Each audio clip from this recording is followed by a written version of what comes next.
Halo, assalamualaikum. Welcome to Scratch Football.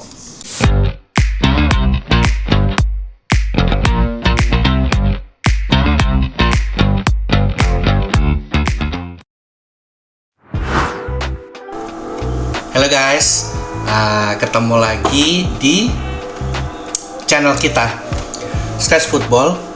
Kali ini kita akan banyak membicarakan serba-serbi timnas sampai H-1. Sekarang nih sudah H-1 ya. Nih kita rekaman setelah pertandingan Australia melawan Arab Saudi. Nah, sekarang lagi Bahrain versus Cina nih lagi menunggu nih ya, menunggu waktu. Ini mulai dari awal nih ya ceritanya ya. Jadi seperti yang kita tahu, banyak sekali drama yang terjadi dalam beberapa minggu terakhir, terutama dalam pemanggilan pemain, karena Coach STY dirasa selalu berganti-ganti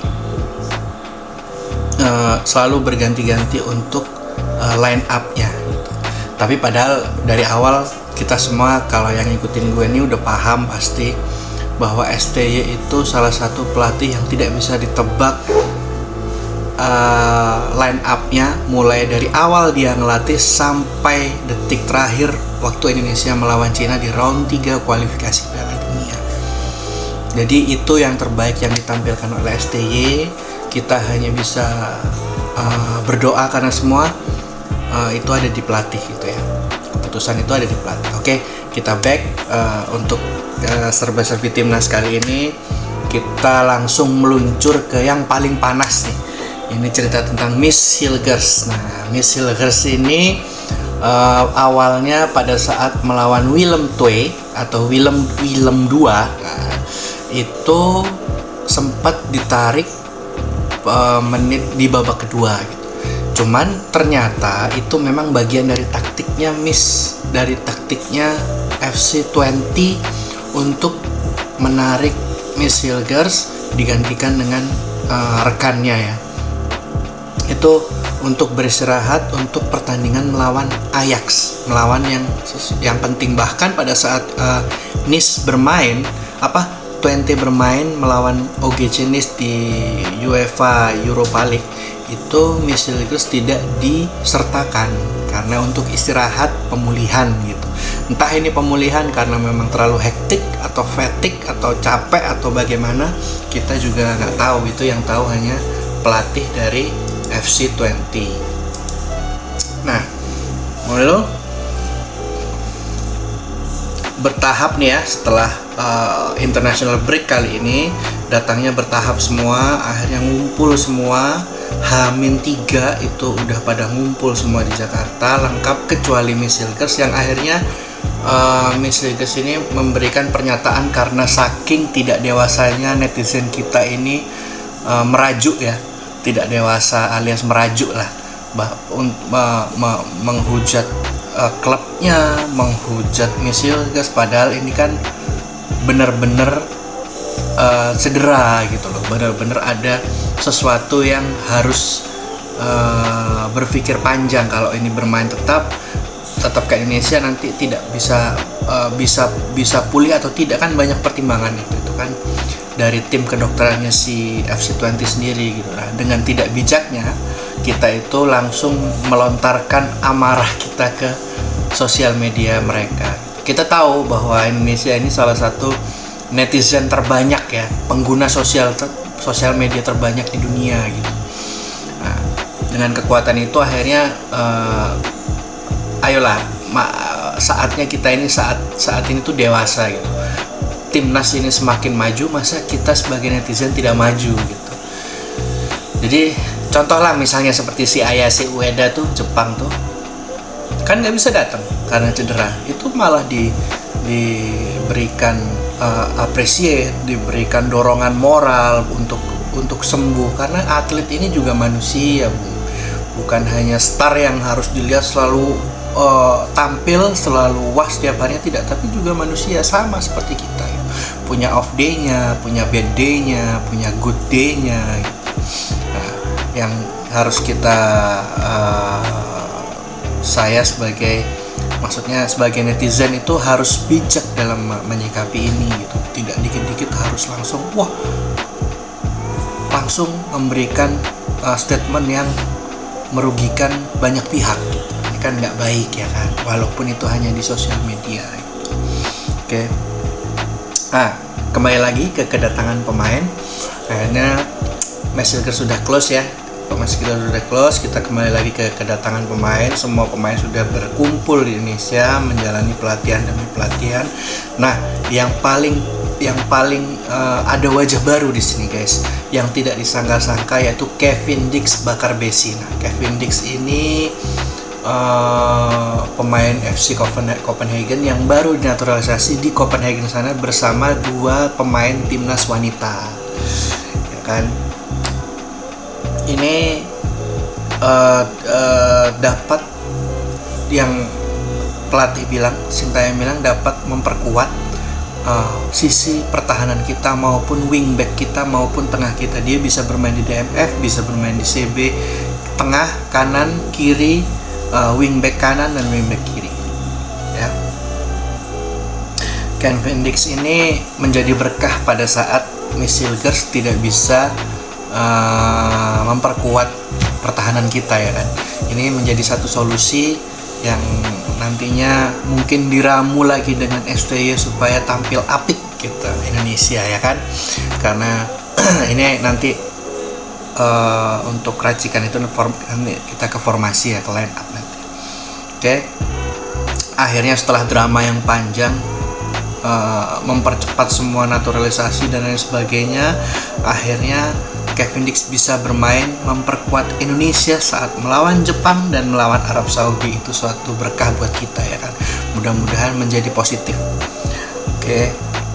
Lalu mudah-mudahan ini semua bisa berjalan lancar ya kan. Ini udah H-1. Tadi juga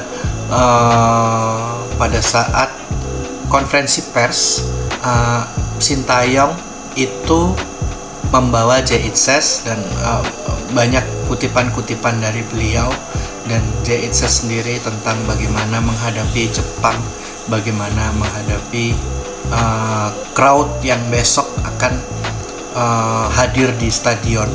Mudah-mudahan tidak menjadi beban bagi pemain kita, tapi akhirnya menjadi beban bagi Jepang, sehingga kita dapat menampilkan permainan terbaik untuk kita semua gitu kan. Lalu ini Jepang merupakan salah satu calculated loss ya sebenarnya. Cuman akhirnya dengan kekalahan kita dari Cina itu membawa ini menjadi lebih susah untuk kita hanya seenteng bilang calculated loss, enggak. Jadi ada sedikit beban di hati yang paling tidak harus mendapatkan poin gitu. Istilahnya bukan mencuri poin ya, mendapatkan poin gitu. Mendapatkan poin, entah itu poin 1 atau siapa tahu kita bisa mendapatkan poin 3 kan, siapa tahu, karena masuk lapangan itu semua 50-50. Kita berada di lapangan yang sama, di langit yang sama, mendapatkan peluang yang sama 50-50. Nah, bagaimana kita memanfaatkannya di lapangan? Taktik seperti apa yang akan digunakan Sintayong? Mikro taktik seperti apa yang akan digunakan oleh Sintayong, coach STY ini? Ini mudah-mudahan bisa lancar semuanya, bisa sesuai dengan instruksi gitu. Dan berkah juga buat kita bahwa tadi Bahrain dan Arab Saudi itu seri. Jadi kesempatan kita untuk naik ke posisi kedua itu 2, 3, dan 4 itu menjadi lebih besar lagi gitu. Nah, ini nih harus dimanfaatkan oleh Indonesia, bahwa kita harus bisa menentukan nasib kita sendiri di tangan kita sendiri gitu. Biar nantinya ke depannya kita nggak tunggu-tungguan nih yang lolos yang mana, udah capek lah kita kayak gitu. Paling nggak kita harus bisa menentukan ini gitu. Untuk sekarang mungkin dari sisi GBK sendiri di lapangan udah oke. Kemarin banyak para influencer YouTuber yang ternama ya, seperti Coach Justin, terus Jebret Media TV itu semua ke Gelora Bung Karno untuk diundang oleh pihak GBK untuk melihat lapangan-lapangan itu, dan diakui oleh mereka, terverified oleh mereka bahwa lapangan ini layak untuk dipakai kita saat ini gitu. Mudah-mudahan ini menjadi satu hambatan yang hilang ya dari kita, bahwa kelemahan kita itu adalah lapangan yang jelek. Mudah-mudahan itu sudah tidak lagi menjadi stigma buat kita gitu. Kita bisa lanjut ke depannya. Nah, sekarang untuk line up. Nah, ini untuk line up, prediksi line up. Ini juga prediksi ya kan. Prediksi line up ini masih tetap gua duga ya kan. Gua prediksi itu masih tetap dengan formasi 3-4-3. Nah, 3 di belakang ini siapa aja? Oke, ayo kita berangkat. Mulai dari back tengah jelas ya, J Itzes ada di situ. Bang Jai. Nah, sebelah kiri ini siapa? Nah, ini adalah Justin Hapner mendampingi J Itzes tadi ya kan. Justin Hapner sudah bisa kembali setelah cedera panjang yang dilaluinya selama 72 hari kira-kira. Akhirnya dia kemarin bermain bersama Wolverhampton U21 ya kan. Bisa tampil walaupun 45 menit tapi udah lumayan lah ya. Tuh Justin Hapner yang baru bergabung kembali. Nah, di sisi kanan karena Misilkers tidak ada, akhirnya disinilah ada Rizky Ridho. Rizky Ridho dengan kemampuannya yang luar biasa, sekarang lagi moralnya lagi tinggi ya kan. Kalau di FC itu FC Mobile atau FC 25 atau 24 atau 23 itu moral itu kan penting ya kan. Nah, moral ini lagi tinggi-tingginya nih. Rizky Ridho nih satu-satunya pemain yang diakui di antara semuanya yang bermain brut. Oke, setelah ada Rizky Ridho jadi J Itzes, Justin Hapner dan Rizky Ridho. Oke. Nah, sekarang kita menuju ke tengah nih. Nah, ke tengah itu Tom Haye pasti dipasang ya kan. Tom Haye. Lalu Ivar Jenner ini mendapatkan akumulasi kartu kuning. Jadi, teman-teman, tidak bisa dimainkan pada saat ini.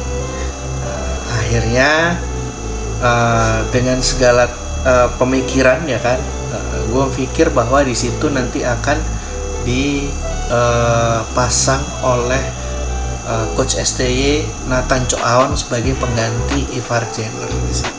Tom Haye dan Ivar Jenner akan duet di tengah nih. Nah, ke kiri di samping Nathan itu ada Calvin Verdong. Nah, lalu saatnya nih pemain baru kita nih di sisi kanan yang harusnya ada Asnawi, ada Sandy Walsh, sekarang digantikan oleh Kevin Dix. Nah, ini dia nih Kevin Dix bakar besi KDB Indonesia. Oke. Jadi itu ada 3-4. Nah, depannya siapa aja? Nah, ini so pasti yang di depan pasti ada Rafael Strijk. Dia menjadi target poacher di depan. Terus inside forwardnya yang di kiri itu ada Ragnar Oratmangun dan Eliano Renders. Ini bisa bertiga ini bisa muter-muter, entah yang di tengah siapa, yang di kanan siapa, yang di kiri siapa, karena mereka semua versatile, pemain-pemain yang versatile gitu. Nah, itu bagian dari 3-4-3 formasi yang menurut gua.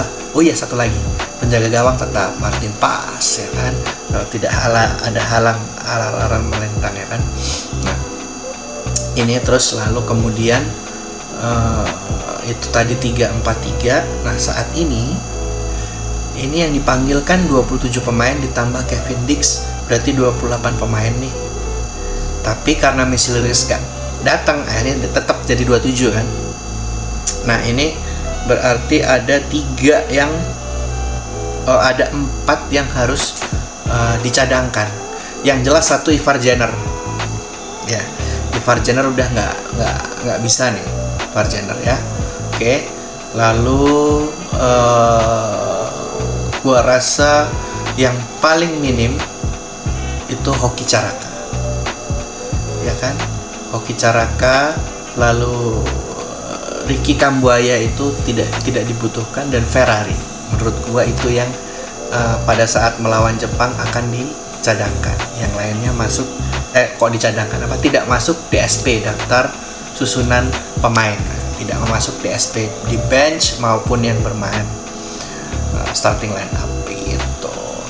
Jadi ini sudah H-1, mari kita berdoa supaya mudah-mudahan Indonesia mendapatkan yang terbaik. Entah itu nanti kalah ataupun seri ataupun menang, kita tetap mendukung merah putih. Yang penting bisa berjalan terus di track ini, track yang bagus ini. Oke, jangan lupa share, subscribe, dan likes dan komen. Bye bye, assalamualaikum.